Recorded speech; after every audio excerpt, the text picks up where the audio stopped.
We're still focusing on the cricket in Times Square, and you just finished answering 4 questions from the passage. Now I want you to complete one page in your close reading companion. It's page 67, and you're going to be focusing on this question.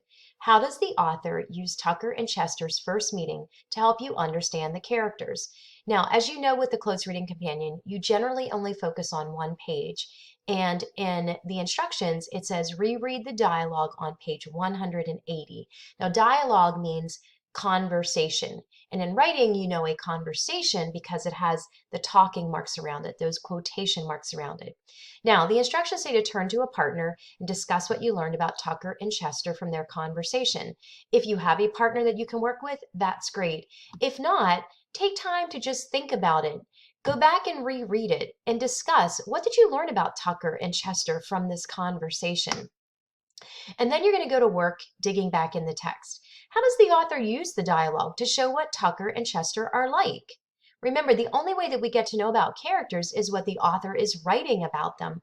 Otherwise, we don't know anything about them.